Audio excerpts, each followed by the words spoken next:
Hello बच्चों, आज के इस वीडियो में हम करने वाले class 12 physics chapter 10 wave optics को कंप्लीट। यकीन मानिए बच्चों, इस वीडियो में मैं आपको इस चैप्टर को एकदम इजीएस्ट वे में समझाने वाला हूं। तो चलिए स्टार्ट करते हैं। सबसे पहला टॉपिक है वेव फ्रंट। वेव फ्रंट क्या होता है बच्चों? जब कोई सोर्स ऑफ लाइट हर तरफ अपना वेव निकालता है, जैसे ये एक सोर्स ऑफ लाइट है, मैंने एक पॉइंट सोर्स लिया है, तो ये अपना हर तरफ वेव निकालेगा। तो वो सब पॉइंट का लोकस जो सेम फेज में वाइब्रेट कर रहे हैं, उस लोकस को बोलते हैं वेव फ्रंट। जैसे देखिए, ये एंगल होता है यहाँ पे 0 पाई 2 पाई, तो मैंने अगर इस पॉइंट को लिया, यहाँ पे फेज एंगल कितना होगा पाई, इस वाले वेव का भी कि यहाँ पे क्या होगा पाई, इस वाले वेव का भी यहाँ पे फेज एंगल क्या होगा पाई। इन सब को जब मिला देंगे तो उससे जो एक रास्ता बनेगा, उसी रास्ता उसी लोकस को हम क्या बोलते हैं? Wave front. तो वेव फ्रंट क्या होता है? Continuous locus of all points which vibrate in same phase. Same phase में वाइब्रेट करने वाले सारे पॉइंट्स को जब मिला देते हैं तो उससे जो रास्ता बनता है उसे हम क्या बोलते हैं? Wave front. वेव फ्रंट 3 तरह का होता है: स्फेरिकल, सिलिंड्रिकल और plane wave front. Spherical wave front कब बनता है? जब सोर्स ऑफ लाइट क्या हो? पॉइंट सोर्स, तो वेव फ्रंट बनता है spherical wave front. Cylindrical wave front कब बनता है? जब सोर्स ऑफ लाइट क्या होता है? लीनियर, जैसे ट्यूब लाइट के टाइप का होगा सोर्स ऑफ लाइट, तो वेव फ्रंट कैसा बनेगा? Cylindrical wave front. और तीसरा और मेन है प्लेन वेव फ्रंट। जब सोर्स ऑफ लाइट काफी दूर रखा होता है, यानी स्फेरिकल हो या सिलिंड्रिकल हो, अगर ये काफी दूर रखा हो तो उससे जो वेव्स आती हैं वो प्लेन वेव फ्रंट के फॉर्म में आती है। प्लेन के फॉर्म में, इस तरह के फॉर्म में आता है, इसे हम क्या बोलते हैं? Plane wave front. Plane wave front को या तो आप ऐसे लिख दीजिए या फिर ये सीधे सामने सामने आपको सिर्फ ये प्लेन वेव फ्रंट का ये वाला पार्ट दिखेगा। तो ये जो 3 लाइन है ये है प्लेन वेव फ्रंट। और रेज जो होंगे हमेशा वेव फ्रंट का क्या होगा? Perpendicular. Rays of light always perpendicular to the wave front. अब देखिए बच्चों, नेक्स्ट टॉपिक काफी इंपॉर्टेंट है। हाइजेंस प्रिंसिपल बोल दो या हाइगेंस प्रिंसिपल बोल दो। हाइजेंस प्रिंसिपल होता क्या है कि ये एक सोर्स ऑफ लाइट है और ये इसका spherical wave front, source of light है, ये स्फेरिकल वेव फ्रंट का एक पार्ट बना दिया गया ऐसे। ये स्फेरिकल वेव फ्रंट है AB। ये AB एक प्राइमरी वेव फ्रंट है सोर्स ऑफ लाइट का। तो अकॉर्डिंग टू हाइजेंस इस AB का जितना भी पॉइंट्स होगा, जितने भी इस AB पे पॉइंट्स होंगे, वो सभी एक न्यू सोर्स ऑफ लाइट काम करने लगे। यानी कि ये एक स्फेरिकल पॉइंट, ये पॉइंट सोर्स था, इसने अपना स्फेरिकल वेव फ्रंट बनाया। तो अकॉर्डिंग टू हाइजेंस इस प्राइमरी वेव फ्रंट पर जितने भी पॉइंट्स होंगे वो खुद एक नया न्यू सोर्स ऑफ लाइट काम करने लगेंगे और वो खुद अपना यहाँ पर फिर से क्या बना लेगा? Spherical wave front. तो ये पहला पॉइंट था हाइजेंस प्रिंसिपल का कि प्राइमरी वेव फ्रंट पे जितने भी पॉइंट होंगे वो खुद एक न्यू सोर्स ऑफ लाइट काम करने लगे और फिर वो अपना वहां पर से वेव फ्रंट, यानी पॉइंट सोर्स है तो स्फेरिकल वेव फ्रंट निकालना शुरू कर देंगे। तो फर्स्ट पॉइंट क्या था? Every point on primary wave front, ये जो AB है ये प्राइमरी वेव फ्रंट है, acts as new source of light called secondary wavelets.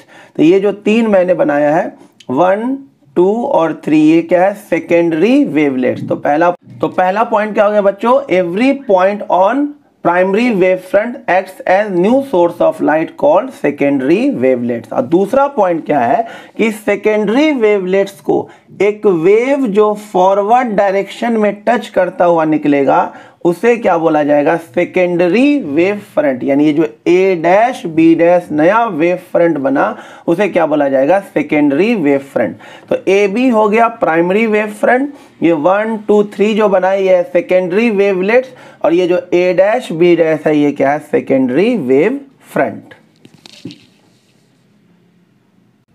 अब देखिए बच्चों, नेक्स्ट टॉपिक है काफी important, law of reflection on the basis of Huygens principle. इसका डेरिवेशन एग्जाम में आता है। तो हमें लॉ ऑफ रिफ्लेक्शन को प्रूफ करना है, यानी एंगल I और एंगल R को प्रूफ करना है on the basis of Huygens principle. तो उसके लिए आपको क्या करना है? एक AB लेना है, प्लेन वेव फ्रंट जो इंसिडेंट हो रहा है इस मिरर पे।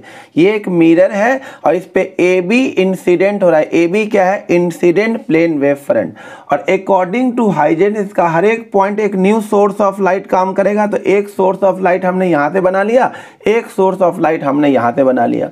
और मैंने स्टार्टिंग में बताया कि जो रेज होंगे लाइट के जो रेज होंगे वो वेव फ्रंट के क्या होंगे, परपेंडिकुलर। तो ये जो रेज मैंने दो रेज लिए हैं ये दोनों ए बी के क्या होगा, परपेंडिकुलर। अब क्या होगा, टी टाइम में एक लाइट यहां से निकलेगा बी से और यहां पे पहुंच जाएगा और कितना डिस्टेंस ट्रैवल कर लेगा, ये स्पीड है इसका C, speed of light in air क्या होता है सी और टाइम है टी। तो ये बी जब यहाँ पे पहुंचेगा तो इसका नाम हो जाएगा बी डैश और ये डिस्टेंस ट्रैवल कितना हो जाएगा सी टी, क्योंकि डिस्टेंस किसके इक्वल होता है, स्पीड इनटू में टाइम। स्पीड है सी, टाइम लगा टी, तो ये बी से जब लाइट बी डैश पे पहुंचेगा तो ये डिस्टेंस ट्रैवल हो जाएगा सी टी। अब उतने ही टाइम में यहाँ पे एक नॉर्मल पहले ड्रॉ किया जाएगा, ये नॉर्मल ड्रॉ किया जाएगा। ये लाइट इंसिडेंट हुआ है, जितने टाइम में ये यहाँ पहुंचा है उतने ही टाइम टी में एक लाइट ए से निकलेगा और रिफ्लेक्ट होकर के यहाँ पहुंच जाएगा और वो भी कितना डिस्टेंस ट्रेवल करेगा, c इंटू में t। b वाला लाइट b डैश पे पहुंचा, डिस्टेंस ट्रेवल किया ct। a वाला लाइट a डैश पे पहुंचेगा और डिस्टेंस ट्रेवल करेगा ct। तो अब क्या किया जाएगा, इसको सेंटर मान करके और ct को रेडियस मान करके एक आर्क ड्रॉ कर दिया जाएगा और इस आर्क का रेडियस ct होगा और a क्या होगा, सेंटर है। इस पॉइंट को ले लिया जाएगा a डैश। अब a डैश और b डैश को मिला दिया जाएगा। ये a डैश b डैश जो है यही है रिफ्लेक्टेड प्लेन वेव फ्रंट। तो बच्चों ए बी क्या था, इंसिडेंट प्लेन वेव फ्रंट और ए डैश बी डैश क्या हो गया, रिफ्लेक्टेड वेव फ्रंट। और मैंने बताया जो रे होता है वो वेव फ्रंट के परपेंडिकुलर है, तो इंसिडेंट रे जो था वो इंसिडेंट प्लेन वेव फ्रंट के परपेंडिकुलर होगा, तो रिफ्लेक्टेड रे जो होगा वो रिफ्लेक्टेड प्लेन वेव फ्रंट के परपेंडिकुलर होगा। अब आप ध्यान से देखिए, ये वाला एंगल है आई, ये वाला एंगल आई है, तो ये वाला एंगल होगा 90 माइनस आई, तो ये फिर से क्या हो जाएगा, आई हो जाएगा। उसी तरह फिर से यहाँ नॉर्मल ड्रॉ करेंगे तो ये एंगल क्या हो जाएगा, एंगल ऑफ रिफ्लेक्शन आर। ये अगर आर है तो ये 90 माइनस आर होगा और ये फिर से क्या हो जाएगा, आर हो जाएगा। तो आप ध्यान से देखिए, यहाँ पे आपको दो राइट एंगल ट्रायंगल दिख रहा होगा, ए बी बी डैश। तो in triangle A B B dash और दूसरा राइट एंगल ट्रायंगल, क्योंकि ये 90 डिग्री है, ये भी 90 और टेंजेंट जो होता है वो आर्क के साथ 90 बनाता है। तो ए डैश बी डैश, ये दो राइट एंगल ट्रायंगल है जिसमें एंगल बी और एंगल ए डैश दोनों क्या है, 90 90। दोनों का एक ये जो ए बी डैश है हाइपोटेनियस, ये क्या है, कॉमन है और दोनों का एक साइड सेम है। देखिए B B dash B C T के इक्वल है और ए डैश भी किसके इक्वल है, सी टी के इक्वल है। तो ये राइट एंगल ट्रायंगल है, हाइपोटेनियस सेम है, तो बाय RHS रूल ये ट्रायंगल क्या हो गया, कॉन्ग्रुएंट हो गया। जब ट्रायंगल कॉन्ग्रुएंट होता है तो उसका कॉरस्पॉन्डिंग एंगल क्या होगा, इक्वल। एंगल आई किसके इक्वल हो जाएगा, एंगल आर से बाई CPCT, और angle I equal to angle R ही तो क्या होता है, लॉ ऑफ रिफ्लेक्शन।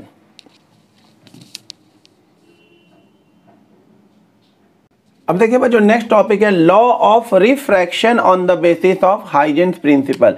तो लॉ ऑफ रिफ्रैक्शन में आपको स्नेल्स लॉ प्रूफ करना होगा, यानी साइन आई अपॉन में साइन आर, ये कांस्टेंट के इक्वल प्रूफ करना होगा। तो देखिए हमने फिर से वही काम किया, ए बी ले लिया एक इंसिडेंट प्लेन वेव फ्रंट। अब इसमें दो अलग अलग मीडियम, क्योंकि रिफ्रैक्शन हो रहा है, ये मीडियम अलग ये मीडियम अलग, इसका रिफ्रैक्टिव इंडेक्स μ1, इसका μ2, इसमें स्पीड ऑफ लाइट v1, इसमें स्पीड ऑफ लाइट v2, और ये रेयर मीडियम और ये हमने ले लिया डेंसर मीडियम μ2 ग्रेटर देन μ1।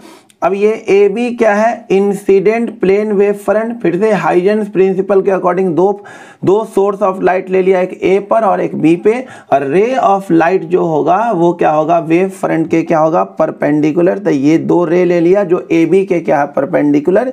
ये नॉर्मल ड्रॉ कर दिया। अब एक लाइट बी से निकलेगा और टी टाइम के अंदर इसको टच कर देगा यहाँ। तो एक लाइट बी से निकला और बी डैश पे पहुंचा, क्योंकि स्पीड क्या है v1 और टाइम लगा है t, तो डिस्टेंस क्या हो जाएगा, स्पीड इनटू में टाइम, यानी ये वाला डिस्टेंस हो जाएगा v1 इनटू में t। अब उतने ही टाइम में एक लाइट रेयरर से डेंसर जा रहा है तो ये टुवर्ड्स नॉर्मल क्या हो जाएगा, बेंट हो जाएगा। और कितना डिस्टेंस ट्रैवल करेगा, स्पीड है v2 और टाइम लगेगा t, तो ये जो डिस्टेंस ट्रैवल करेगा वो होगा v2 इंटू में t, और ये a था तो ये वाला पॉइंट हो जाएगा a डैश। अगेन वही लाइन लिखना है आपको, ड्रॉ एन आर्क, एक आर्क ड्रॉ करना है, a को सेंटर मान करके और v2 t को रेडियस मान करके एक आपको क्या करना, आर्क ड्रॉ कर लेना है। तो ये हो जाएगा a डैश। अब a डैश और b डैश को आपको क्या कर देना है, मिला देना है। तो इंसिडेंट प्लेन वेव फ्रंट था AB और रिफ्रैक्टेड प्लेन वेव फ्रंट हो गया A डैश B डैश। ये होगा एंगल ऑफ इंसिडेंस I और ये होगा एंगल ऑफ रिफ्रैक्शन R। ये अगर एंगल I है बच्चों, देखिए ध्यान से, ये I है तो ये 90 माइनस I होगा, तो ये फिर से क्या हो जाएगा I।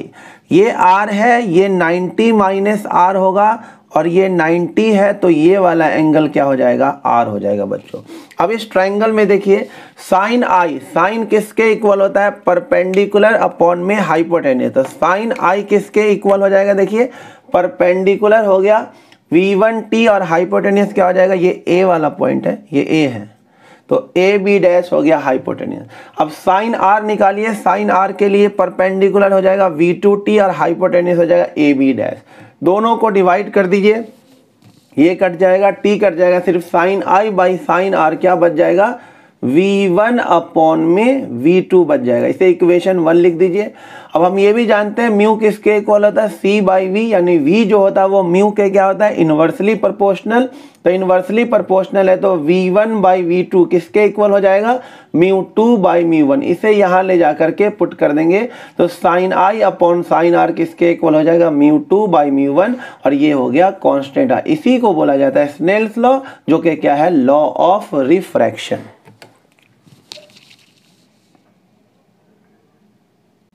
अब देखिए बच्चों नेक्स्ट टॉपिक है behaviour of prism lens and concave mirror towards plane wave front. यानी जब प्लेन वेव फ्रंट प्रिज्म से होके पास होगा, लेंस से होके पास होगा, या फिर मिरर से टकराएगा तो उसका कैसा बिहेवियर होगा। तो देखिए ध्यान से, सबसे पहले प्रिज्म से, ये AB एक प्लेन वेव फ्रंट है, जब वो प्रिज्म से होके गुजरेगा तो जो A वाला लाइट है, ए वाले लाइट पॉइंट से जो रे निकलेगा वो प्रिज्म में बहुत कम टाइम तक रहेगा, और जो बी वाला लाइट है जब वो प्रिज्म से होकर जाएगा तो वो ज़्यादा देर तक प्रिज्म में रहेगा। और जब कोई लाइट डेंसर मीडियम में ज़्यादा देर तक रहता है तो उसका स्पीड क्या हो जाएगा, कम, तो वो कम ही डिस्टेंस ट्रेवल कर पाएगा। लेकिन ए वाला लाइट प्रिज्म से होकर बहुत कम टाइम में गुजरेगा तो उसका स्पीड क्या रहेगा, ज़्यादा, क्योंकि वो डेंसर मीडियम में कम टाइम तक रहेगा तो उसका स्पीड क्या हो जाएगा, ज़्यादा। स्पीड ज़्यादा है तो डिस्टेंस भी क्या ट्रैवल कर लेगा, ज़्यादा। तो ए वाला लाइट ज़्यादा डिस्टेंस ट्रैवल कर लेगा क्योंकि इसकी स्पीड कम होगी, उसकी स्पीड ज़्यादा होगी क्योंकि वो लेंस से प्रिज्म से होकर काफ़ी कम टाइम तक गुजरेगा। लेकिन जो बी वाला लाइट है वो प्रिज्म से होकर के ज़्यादा देर तक गुजरेगा, यानी वो डेंसर मीडियम से होकर ज़्यादा टाइम तक गुजरेगा, तो इसलिए उसका स्पीड क्या हो जाएगा, कम, तो वो डिस्टेंस क्या करेगा, कम ट्रैवल करेगा। तो बी वाला लाइट यहीं पर पहुँचेगा बी डैश, और ए वाला लाइट काफ़ी आगे निकल जाएगा ए डैश। तो ये था इंसिडेंट प्लेन वेव फ्रंट, और ये होगा रिफ्रैक्टेड प्लेन वेव फ्रंट। यानी प्लेन वेव फ्रंट ऐसे आएगा, निकलने के बाद ऐसे चला जाएगा। और उसके बाद बात करें कॉन्वेक्स लेंस से, तो ए वाला और बी वाला लाइट ये लेंस से होकर के, यानी ये जो लेंस दिया हुआ कॉन्वेक्स वो कम टाइम तक रहेगा, लेकिन सी वाला लाइट लेंस के अंदर ज़्यादा टाइम तक रहेगा। देखिए सी वाला लाइट लेंस के अंदर ज़्यादा टाइम तक रहेगा तो इसका स्पीड स्लो हो जाएगा, तो ये पीछे ही रह जाएगा। लेकिन ए वाला लाइट और बी वाला लाइट लेंस से होकर कम टाइम तक गुजरेगा तो इसका स्पीड ज़्यादा होगा, तो ये आगे निकल जाएगा। ए वाला लाइट भी आगे निकल जाएगा और बी वाला भी, बट सी वाला लाइट पीछे ही रह जाएगा। तो इस तरह से ये इंसिडेंट प्लेन वेव फ्रंट है, लेकिन रिफ्रैक्ट होने के बाद ये ऐसा हो जाएगा। ये हो गया ए डैश, ये हो गया बी डैश, और ये हो गया सी डैश। तो इस तरह से प्लेन वेव फ्रंट बन जाएगा, आएगा सीधा और ऐसे कर्व हो जाएगा। तो A B C incident plane wave front, A dash B dash C dash, ये हो गया रिफ्रैक्टेड प्लेन वेव फ्रंट। अब यहाँ बात कर लेते हैं कॉनकेव मिरर में। तो ए वाला लाइट जो है वो जल्दी से टकरा जाएगा मिरर से, और बी वाला लाइट भी जल्दी टकराएगा, लेकिन सी वाले लाइट को काफ़ी अंदर जाना होगा, फिर वो टकरा करके वापस आएगा। तो ए वाला और बी वाला लाइट पहले टकराएगा और पहले वापस आ जाएगा, यानी वो आगे निकल जाएगा। लेकिन सी वाले लाइट का रिफ्लेक्शन थोड़े देर बाद होगा इन दोनों के कंपैरिजन में, क्योंकि यहाँ पे पहले टकराएगा यहाँ पे, उसके बाद पी पे टकराएगा। तो सी वाले लाइट का रिफ्लेक्शन देर में होगा इन दोनों के कंपैरिजन में। तो ये सी वाला लाइट यहीं पे रह जाएगा, ए वाला यहाँ पे, बी वाला ये, और सी डैश ये। तो इसका रिफ्लेक्टेड प्लेन वेव फ्रंट ऐसा हो जाएगा, यानी जाएगा ऐसा और वापस आएगा ऐसा। अब देखिए नेक्स्ट टॉपिक है बच्चों इंटरफेरेंस ऑफ लाइट। इंटरफेरेंस को एकदम आसान लैंग्वेज में समझे तो दो लाइट वेव का मिक्स होना, सुपर पोजिशन होना, सुपर इम्पोज होना यानी मिक्स होना। जब दो लाइट वेव सुपर इम्पोज होता है तो उससे रिजल्टेंट वेव बनता है, उस फेनोमेना को बोलते हैं इंटरफेरेंस ऑफ लाइट। ये दो तरह का होता है, एक कंस्ट्रक्टिव इंटरफेरेंस और एक डिस्ट्रक्टिव इंटरफेरेंस। जैसे देखिए मैंने दोनों को समझाने के लिए यहाँ दो लाइट वेव लिया है, ये दोनों का दोनों सेम फेज में है। देखिए क्रेस्ट क्रेस्ट में गिर रहा है, ट्रफ ट्रफ में गिर रहा है, तो इससे जो रिजल्टेंट वेव बनेगा उसकी इंटेंसिटी और बढ़ जाएगी। ये जो रेड कलर से मैंने बनाया है ये इन दोनों लाइट वेव का रिजल्टेंट वेव है, ये वाई है। तो कंस्ट्रक्टिव इंटरफेरेंस में रिजल्टेंट वेव की इंटेंसिटी क्या हो जाती है, इंक्रीज। लेकिन डिस्ट्रक्टिव इंटरफेरेंस में दोनों लाइट वेव अपोजिट फेज में होता है। देखिए ये y1 है और ये डॉटेड लाइन वाला y2 है।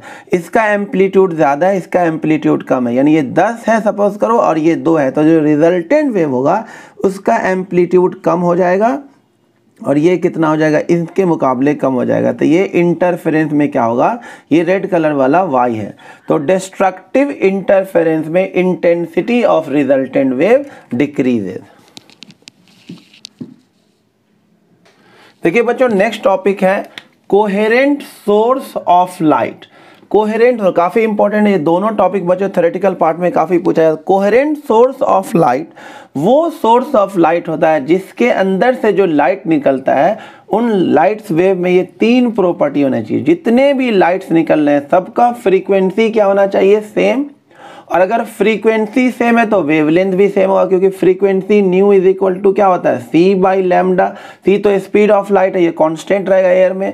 अगर फ्रीक्वेंसी सेम है तो वेवलेंथ भी क्या होगा, सेम। यानी कोहेरेंट सोर्स ऑफ लाइट से जो वेव्स निकलेगा उन सब की फ्रीक्वेंसी सेम होगी, उसका वेवलेंथ सेम होगा, और जितनी भी लाइट्स निकल रही है या तो उसमें जीरो फेज डिफरेंस होगा या फिर फेज डिफरेंस होगा तो वो कांस्टेंट बना रहेगा। यानी कोहेरेंट सोर्स वो सोर्स ऑफ लाइट है जिससे जो लाइट निकलेगी उसकी फ्रीक्वेंसी सेम, वेवलेंथ सेम और हैविंग जीरो और कांस्टेंट फेज डिफरेंस। ये हो गया coherent source of light. Example हो जाएगा सोडियम लैंप या फिर लेजर लाइट, ये कोहेरेंट सोर्स ऑफ लाइट का एग्जांपल है।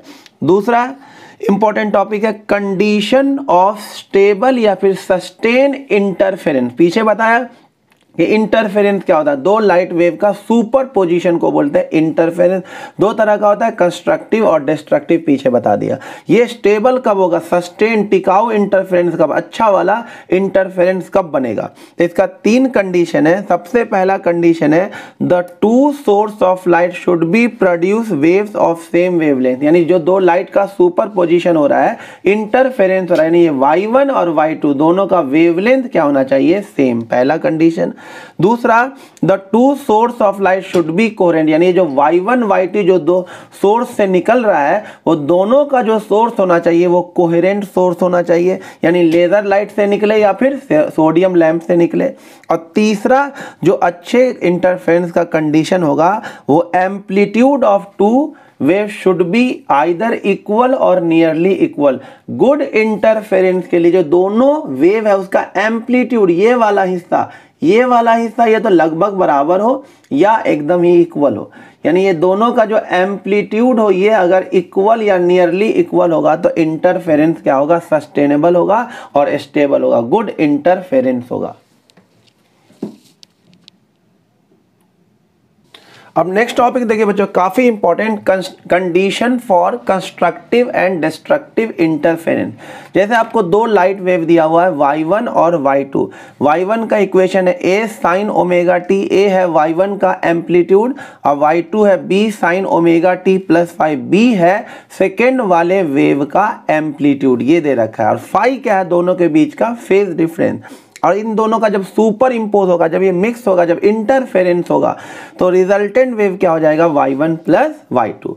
तो याद क्या रखना आपको बच्चों, अच्छे, इसका डेरिवेशन काफी लंबा चौड़ा, तो उतना करने की जरूरत नहीं। ये पॉइंट को एकदम अच्छे से याद कर लीजिए, आपके क्वेश्चन एकदम अच्छे से हो जाएंगे।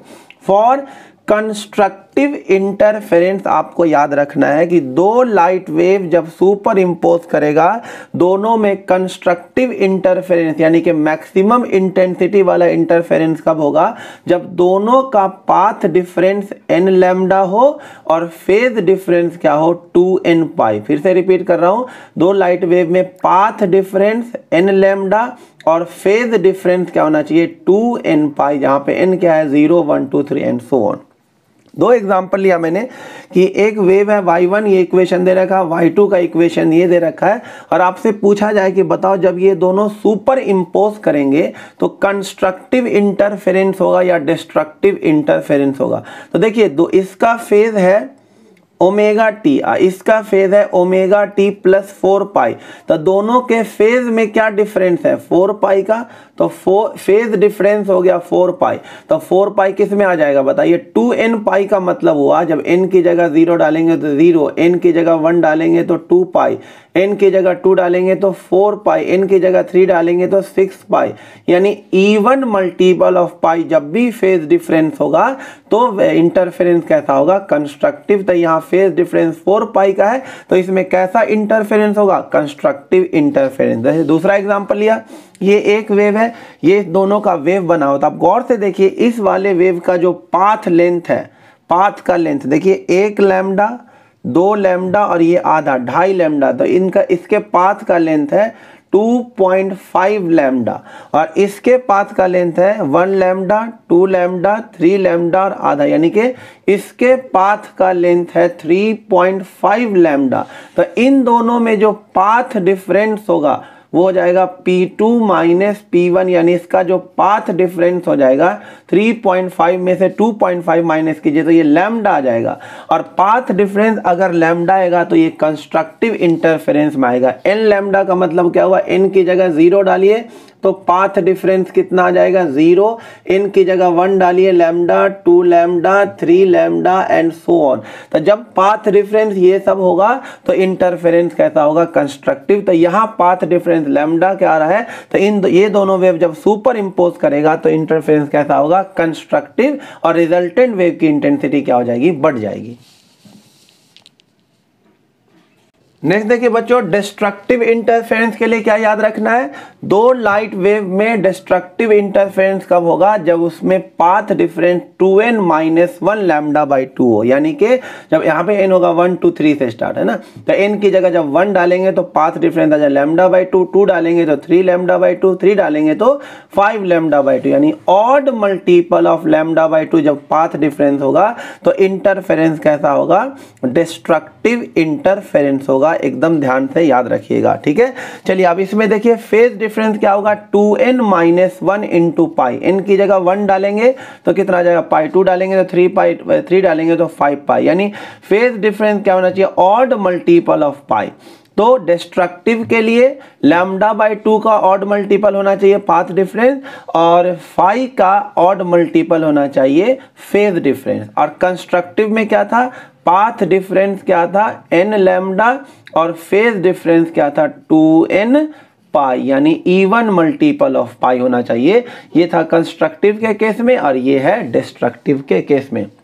ये याद रखना कि फेज डिफरेंस और पाथ डिफरेंस में रिलेशन क्या होता है, फेज डिफरेंस जो होता है 2 पाई बाई लैम्डा इनटू में पाथ डिफरेंस के इक्वल होता है।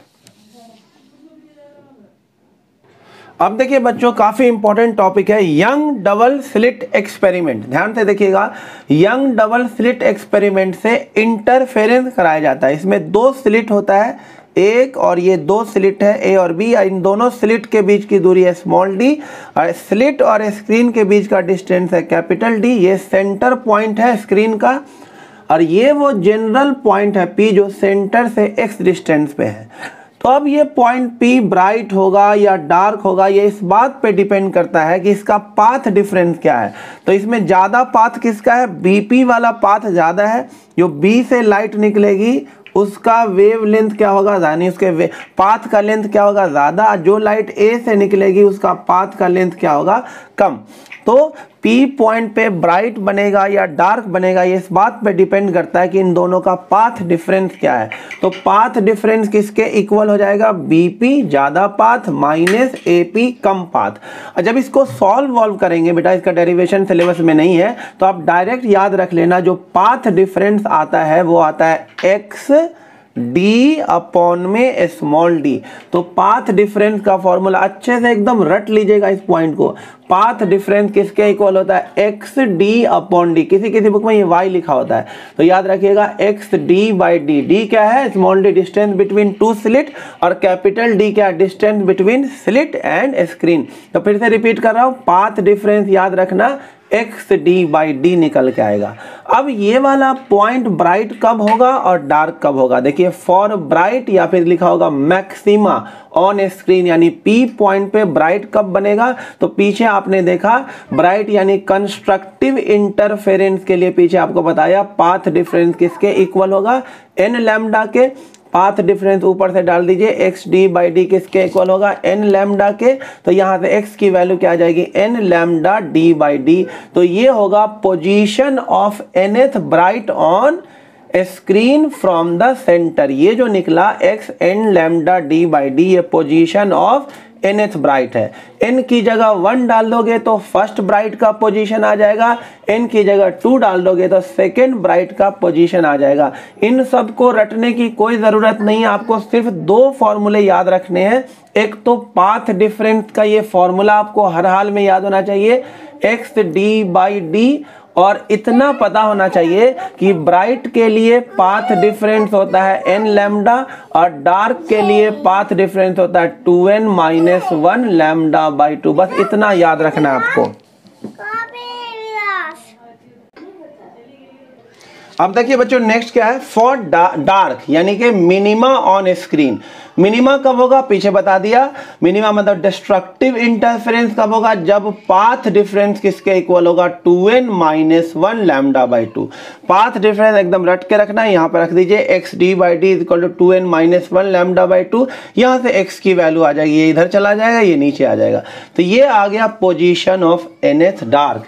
n की जगह 1 डालेंगे आपको फर्स्ट डार्क का पोजीशन मिल जाएगा, n की जगह 2 डालेंगे सेकेंड डार्क का आपको पोजीशन मिल जाएगा स्क्रीन पे। तो इसमें आपको बस ध्यान ये रखना है कि ब्राइट के लिए पाथ डिफरेंस n लैम्डा और डार्क के लिए path difference 2n minus 1 lambda by 2। बस इतना याद रखना है यंग डबल स्लिट एक्सपेरिमेंट में। अब बच्चों नेक्स्ट टॉपिक है फ्रिंज विड्थ। फ्रिंज विड्थ क्या होता है, जब YDSC young double slit experiment होता है तो स्क्रीन पे इस तरह का पैटर्न बन जाता है। सेंटर पे बनता है ब्राइट, फिर डार्क, फिर ब्राइट, फिर डार्क, यानी इस तरह का एक पैटर्न बन जाता है। सेंटर पे ब्राइट बनता है, फिर डार्क, फिर ब्राइट, फिर डार्क, इस तरह का पैटर्न बनता रहता है।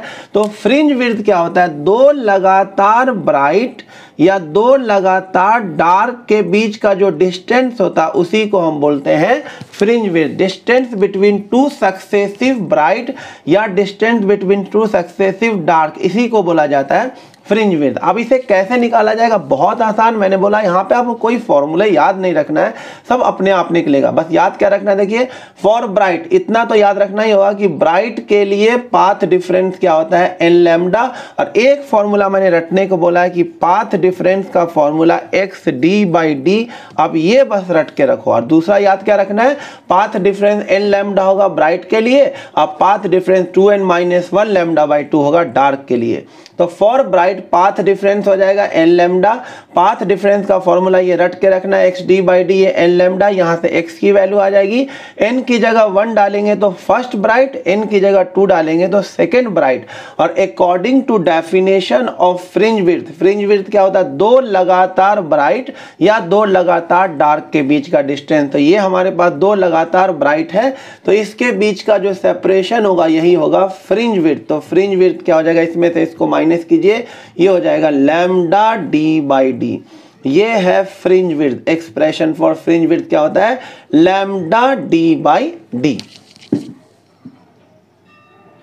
नेक्स्ट देखिए बच्चों, अगर आपसे बोला जाए कि YDSC के पूरे ऑपरेटर्स को उठाकर किसी मीडियम में डाल दिया जाए तो फ्रिंज विड्थ पे क्या फर्क पड़ेगा? कोई मीडियम में डालने से सिर्फ लैम्डा चेंज हो जाएगा। अब मीडियम में डालने से लैम्डा क्या हो जाता है? म्यू से डिवाइड। तो फ्रिंज विड्थ भी क्या हो जाएगा? म्यू से डिवाइड। तो याद रखना, fringe width in any medium क्या होता है? Fringe width in air upon में refractive index of that medium. जो भी इस मीडियम का रिफ्रैक्टिव इंडेक्स होगा उससे जैसे डिवाइड हो जाएगा। जैसे मान लीजिए एयर में फ्रिंज विड्थ है किसी YDSC का, ये दे रखा आपके पास 8 mm दे रखा है, और इसे डाल दिया गया वाटर में, तो वाटर का रिफ्रैक्टिव इंडेक्स क्या होता है? 4/3। तो 8 को 4/3 से क्या कर देंगे? डिवाइड।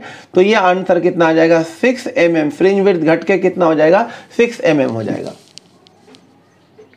अब नेक्स्ट टॉपिक देखिए बच्चों, YDSC में यंग डबल स्लिट एक्सपेरिमेंट में जब इंटरफेरेंस होता है तो एक स्लिट से लाइट निकलता है जिसकी इंटेंसिटी I1, दूसरे स्लिट से लाइट निकला जिसकी इंटेंसिटी I2, P पॉइंट पर सुपर इम्पोज हो गया। तो जो रिजल्टेंट इंटेंसिटी होता है, यानी दोनों के सुपर इम्पोज होने के बाद जो रिजल्टेंट वेव की इंटेंसिटी होगा उसका रिजल्ट आपको याद रखना, I = I1 + I2 + 2 √ I1 I2 cos phi, जहां पे phi क्या है? दोनों का फेज डिफरेंस।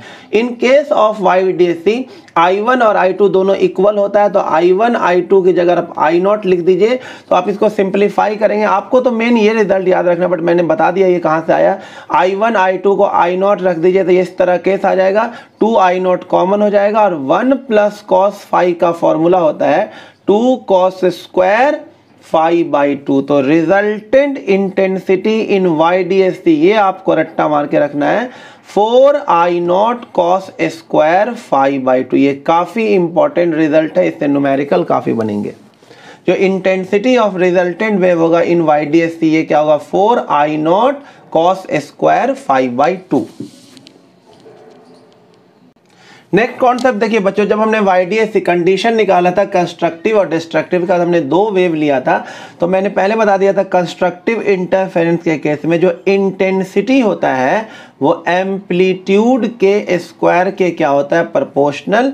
तो यहाँ से बताइए I1/I2, ये 2 लाइट वेव है, इसकी इंटेंसिटी I1/I2 है, तो ये किसके रेशियो के इक्वल हो जाएगा? एम्पलीट्यूड के स्क्वायर के रेशियो के इक्वल होगा। तो दोनों का एम्पलीट्यूड क्या था? A और B। तो I1/I2 याद रखना बच्चों कितना हो जाएगा? A/B का स्क्वायर। ये याद रखना, ये न्यूमेरिकल करने में आपको हेल्प मिलेगा। और जो स्लिट का विड्थ होता है वो भी इंटेंसिटी के क्या होता है? Directly proportional width of slit. ये जो 2 स्लिट है उसका जो विड्थ है वो इंटेंसिटी के क्या होता है? जितना ज़्यादा विड्थ होगा इंटेंसिटी ऑफ लाइट उतनी ही ज़्यादा होगी। यानी I1/I2 जो है वो किसके इक्वल होता है? Ratio of width of 2 slit, W1/W2। ये भी आपको याद रखना है। और बच्चों कुछ क्वेश्चन इस टाइप के बताते हैं, Imax/Iminimum का रेशियो अगर पूछे कि maximum intensity to the minimum intensity का रेशियो बताओ, तो A + B / A - B का होल स्क्वायर। A और B क्या है? यहाँ पे दोनों लाइट वेव जो सुपर इम्पोज कर रहा है उसका एम्पलीट्यूड है, ये आपको दे रखा होगा। और Imax/Iminimum का रेशियो आपसे पूछा जाएगा। नेक्स्ट देखिए बच्चों, मैंने पीछे बताया रिजल्टेंट इंटेंसिटी क्या होता है? I1 + I2 + 2 √ I1 I2 cos phi। तो अगर मैक्सिमम इंटेंसिटी निकालना हो तो cos की मैक्सिमम वैल्यू कितनी होती है? 1। तो इसे 1 लिख दीजिए, तो Imax हो जाएगा I1 + I2 plus 2 under root I1 under root I2। जब मिनिमम इंटेंसिटी निकालना हो तो कॉस की मिनिमम वैल्यू रख दीजिए, कॉस की मिनिमम वैल्यू होती है -1, तो ये हो जाएगा under root I1 plus I2 और कॉस की मिनिमम वैल्यू होती है -1, तो यहाँ पे आ जाएगा -2 under root I1 under root I2। अब देखिए बच्चों, इस चैप्टर का लास्ट और काफी इंपॉर्टेंट टॉपिक है डिफ्रैक्शन ऑफ लाइट। डिफ्रैक्शन का मतलब होता है it is phenomena of bending of light around the corner of N obstacle. जब लाइट वेव किसी भी ओपेक ऑब्स्टेकल के कॉर्नर से टकराता है तो वो बेंड हो जाता है, उसके शैडो रीजन में चला जाता है। इस फेनोमेना को क्या बोला जाता है? Diffraction of light. ये काफी इंपॉर्टेंट है बच्चों, 1 नंबर में काफी बार एग्जाम में आया हुआ है या सेशन रीजन में भी कई बार आया हुआ है कि condition for diffraction of light क्या है। तो याद रखना कंडीशन क्या है, the wavelength of incident light should be greater और comparable to the size of obstacle. यानी लाइट का जो वेवलेंथ है वो या तो ऑब्स्टेकल के साइज से ज्यादा हो या उसके कंपैरिजन में हो, तभी जाके डिफ्रैक्शन होगा। अब देखिए बच्चों, ये डेरिवेशन हमारे सिलेबस में है। YDSC का तो डेरिवेशन सिलेबस में नहीं था इसलिए नहीं करवाया, but diffraction of light through single slit का ये एक्सप्रेशन, ये इनफाइनाइट स्टार लगा दिया है, ये एक्सप्रेशन हमारे सिलेबस में और काफी इंपॉर्टेंट। तो हमें क्या करना है इसमें, देखिए फिर से सिंगल स्लिट है तो एक स्लिट होगा, देखिए सिर्फ एक ही स्लिट है AB, और इसका विड्थ हमने डिस्टेंस क्या ले लिया है, मतलब स्लिट का जो विड्थ हमने ले लिया D, और स्लिट और स्क्रीन के बीच का डिस्टेंस कैपिटल D, ये पॉइंट P और ये वाला सेंटर O और इसके बीच का डिस्टेंस X। और एक लाइट A से P पे पहुंचा और एक लाइट B से P पे पहुंचा। अब ये पॉइंट P ब्राइट होगा या डार्क होगा, ये सब किस पे डिपेंड करेगा? पाथ डिफरेंस पे। तो आप गौर से देखिए, यहाँ भी ज़्यादा पाथ है BP और कम पाथ है AP, बट अगर हम यहाँ से एक परपेंडिकुलर ड्रॉ कर लेते हैं, इसका नाम रख देते हैं N, तो आप गौर से देखिए ये लेंथ और ये लेंथ तो सेम हो गया, तो एक्स्ट्रा पाथ कौन है? यही वाला पाथ तो एक्स्ट्रा पाथ है। तो यहाँ पे ध्यान से देखिए, पाथ डिफरेंस सिर्फ इतना ही तो लेंथ है, तो पाथ डिफरेंस यानी ये वाला पार्ट, जैसे ये 2 उंगली है तो ये हो गया AP और ये हो गया BP, तो पाथ डिफरेंस यही वाला हिस्सा तो होगा, ये वाला जो हिस्सा ये पाथ डिफरेंस है, तो पाथ डिफरेंस क्या हो गया? BN। तो हमने यहाँ लिख दिया पाथ डिफरेंस किसके इक्वल है? BN के। अब इस एंगल को हमने ले लिया बेटा थीटा, ये वाला जो एंगल है थीटा।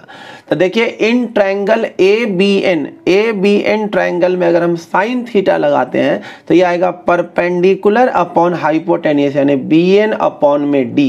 तो BN किसके इक्वल हो गया? D साइन थीटा, और BN ही हमारा क्या था? Path difference. तो पाथ डिफरेंस आ गया D साइन थीटा। इस पे स्टार लगा दिया है क्योंकि इसको आपको एज सच याद रखना होगा न्यूमेरिकल करने के लिए। इस सिंगल स्लिट एक्सपेरिमेंट में पाथ डिफरेंस किसके इक्वल भी होता है? D साइन थीटा के। अब आ जाइए, फॉर ए स्मॉल एंगल हम साइन थीटा को क्या लिख सकते हैं? Tan theta. और आप यहां से एक डॉटेड लाइन बनाइए, ये डेरिवेशन इंपॉर्टेंट है, डॉटेड लाइन यहाँ से मिला दीजिए।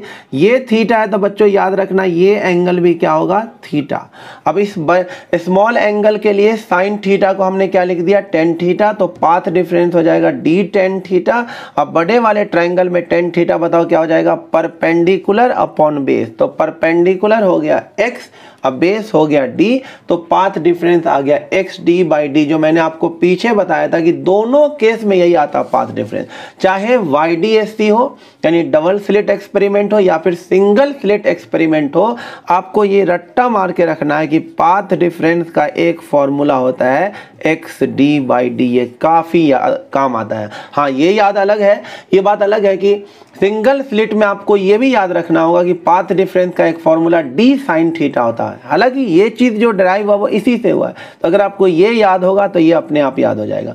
तो पाथ डिफरेंस किसके इक्वल होता है? D साइन थीटा सिंगल में, और बाकी दोनों में पाथ डिफरेंस क्या होता है? XD/D। और न्यूमेरिकल पे डिपेंड करता है कौन सा फॉर्मूला कब यूज किया जाएगा। अब देखिए इसमें उल्टा होता है, सिंगल स्लिट में याद रखिएगा पॉइंट P विल बी, देखो डार्क। YDSC में n लैम्डा पे बनता था ब्राइट, बस याद रखना सिंगल स्लिट में जब path difference lambda, 2 lambda, 3 lambda यानी n लैम्डा होता है तो यहाँ ब्राइट की जगह क्या बनता है, डार्क। ऐसे याद रख लेना कि सिंगल स्लिट में डबल स्लिट का उल्टा होता है। तो पॉइंट P डार्क कब होगा, जब पाथ डिफरेंस किसके इक्वल हो, n लैम्डा। पाथ डिफरेंस का फॉर्मूला डाल दीजिए, x की वैल्यू आ गई n लैम्डा d/d, ये आ गया position of nth dark on screen from centre. n की जगह 1 डाल देंगे तो हमें फर्स्ट डार्क का पोजीशन मिल जाएगा आसानी से। अब नेक्स्ट देखिए बच्चों, point P will be bright. Bright कब बनेगा, उल्टा होगा। यहाँ देखिए, तो जब पाथ डिफरेंस, देखो स्टार्ट कहाँ से हो रहा है, λ/2 से नहीं। जब पॉइंट P ब्राइट कब बनेगा, जब पाथ डिफरेंस हो 3 λ/2, 5 λ/2 एंड सो ऑन। यानी पाथ डिफरेंस कितना हो, 2n + 1 λ/2। पाथ डिफरेंस की वैल्यू यहाँ से डाल देंगे और x की वैल्यू आ जाएगी, ये हो जाएगा position of nth bright on screen from centre. n की जगह 1 डालेंगे फर्स्ट ब्राइट, n की जगह 2 डालेंगे सेकेंड ब्राइट, आपको मिलता चला जाएगा। अब देखिए बच्चों, नेक्स्ट टॉपिक है diffraction pattern in single slit. तो डबल स्लिट यानी YDSC में जो इंटरफेरेंस पैटर्न बनता है, सबकी इंटेंसिटी सेम थी जो बताया था पीछे, लेकिन सिंगल स्लिट में सेंट्रल ब्राइट की इंटेंसिटी ज़्यादा होती है, फिर फर्स्ट की उससे कम, सेकेंड की उससे कम, लगातार इंटेंसिटी क्या होता है इसमें, डिफ्रैक्शन पैटर्न में डिक्रीज होता रहता है, इंटरफेरेंस पैटर्न में इंटेंसिटी सेम रहता है। अब ध्यान से देखिए, तो ये डिफ्रैक्शन पैटर्न बन गया। सबसे ज़्यादा इंटेंसिटी होती है सेंट्रल ब्राइट की, फर्स्ट की उससे कम, सेकेंड की उससे कम। अब ध्यान से देखिए, फॉर डार्क हमने पीछे देख लिया, सिंगल स्लिट में डार्क कब बनता है, जब पाथ डिफरेंस क्या हो, n लैम्डा, उल्टा होता है। पाथ डिफरेंस का फॉर्मूला एकदम रटा हुआ है, xd/d = n लैम्डा। तो यहाँ से x की वैल्यू आ गई, और जब n की जगह 1 डाल दिया तो हमें फर्स्ट डार्क का हमें पोजीशन मिल गया। ये था पोजीशन ऑफ nth डार्क, और n की जगह 1 डाल दिया तो हमें मिल गया पोजीशन ऑफ फर्स्ट डार्क। तो गौर से देखिए, ये है पहला डार्क। अब पहले डार्क का पोजीशन आ गया क्या, λd/d फ्रॉम सेंटर, यानी सेंटर से पहले डार्क का पोजीशन, यानी ये डिस्टेंस आ गया λd/d आ गया। ये λd/d है तो ये भी कितना होगा, सेम λd/d, ये आ गया। तो बच्चों ध्यान से देखिए, linear width of central bright, ये सेंट्रल ब्राइट है, यहाँ से लेकर यहाँ तक इसे बोलते हैं linear width of central bright, यानी कि ये है beta not. Linear width of central bright beta naught किसके इक्वल है, λd/d प्लस λd/d, यानी किसके इक्वल हो गया, 2 λd/d के। और याद करिए λd/d ये था फ्रिंज विड्थ इन YDSC, तो बीटा हो गया ये। तो सिंगल स्लिट एक्सपेरिमेंट में बीटा नॉट किसके इक्वल है, 2 टाइम्स ऑफ बीटा। और बीटा नॉट क्या, linear width of central bright in single slit is equal to double of fringe width in YDSC। याद रखना ये रिजल्ट को कि बीटा नॉट किसके इक्वल होता है, 2 टाइम्स ऑफ बीटा। अब देखिए बच्चों, लास्ट टॉपिक क्या है, angular width theta naught of central bright. ये सेंट्रल ब्राइट है, ये इसका एंगुलर विड्थ है, यानी एंगल कितना बनेगा सेंटर पे, सेंट्रल ब्राइट का यहाँ पे कितना एंगल बनेगा वो हमें निकालना है। तो हमने पढ़ा हुआ ये थीटा है, ये आर्क लेंथ है, ये रेडियस है, तो L = क्या होता है, r थीटा, यानी थीटा किसके इक्वल होता है, L/r। तो सेम इसी तरीके से यहाँ भी देख लीजिए, आर्क लेंथ की जगह पे लिखा हो 2 λd/d, और रेडियस अप्रोक्सीमेट कैपिटल D के इक्वल हो जाएगा। तो यहाँ से थीटा नॉट किसके इक्वल हो जाएगा, 2 λd/d, और अपॉन में रेडियस की जगह D से D कट जाएगा, तो एंगुलर विड्थ का फॉर्मूला आ जाएगा 2 λ/d। ये आ जाएगा एंगुलर विड्थ का फॉर्मूला, यानी ये जो एंगल है ये हो जाएगा 2 λd/d, यानी ये आधा एंगल अगर पूछा जाए तो ये हो जाएगा λ/d, और ये भी क्या हो जाएगा, λ/d। यानी अगर आपसे पूछा जाए कि फर्स्ट डार्क का एंगुलर विड्थ क्या है, तो ये हो जाएगा λ/d। ये वाला एंगल कितना हो जाएगा, λ/d, अब पूरा एंगुलर विड्थ कितना हो गया, 2 λ/d। अब बच्चों लास्ट टॉपिक देखिए इस चैप्टर का, इंटेंसिटी का ग्राफ अगर आपको डबल सिंगल स्लिट में एंगल के साथ बनाने को बोले तो ग्राफ तो ऐसा ही बनेगा। अब यहाँ पे क्या लिखाएगा देखिए ध्यान से, ये है फर्स्ट डार्क D1, ये है सेकेंड डार्क D2, ये है थर्ड डार्क D3। अब इसका एंगल के साथ आपको बताना है। यहाँ पे एंगुलर फर्स्ट डार्क का एंगुलर विड्थ क्या होगा, सेकेंड डार्क का एंगुलर विड्थ क्या होगा। तो ध्यान से देखिए, हमने पीछे बताया था path difference D sin theta के भी इक्वल होता है, उसमें मैंने बॉक्स बना के अच्छे से लिख दिया था। फॉर डार्क पाथ डिफरेंस क्या होगा, N लैम्डा, यानी D sin थीटा किसके इक्वल होगा, N lambda. For a small angle sin theta को हम सिर्फ थीटा लिखेंगे, तो D theta is equal to N lambda, तो theta is equal to N lambda by D। N की जगह 1 डालेंगे तो आ जाएगा लैम्डा बाई D, हो जाएगा angular width of first dark. तो फर्स्ट डार्क का जो एंगुलर विड्थ आ गया, यानी सेंटर से जो एंगल बनेगा, यानी कुछ इस तरह से, ये था स्क्रीन और यहाँ पर सेंटर था, और ये फर्स्ट डार्क यहाँ पे था D1, ये सेंटर होता था, ये वाला एंगल हो गया, ये θ1 जो है ये एंगल है, θ1 ये हो गया। दूसरा डार्क यहाँ पे बन रहा था, तो ये वाला एंगल हो गया ये पूरा, ये यहाँ से लेकर यहाँ तक, ये हो गया θ2, ऐसे तो θ3, इस तरह ये एंगल हुआ। तो पहला एंगल यानी angular width of first dark कितना है, लैम्डा बाई D।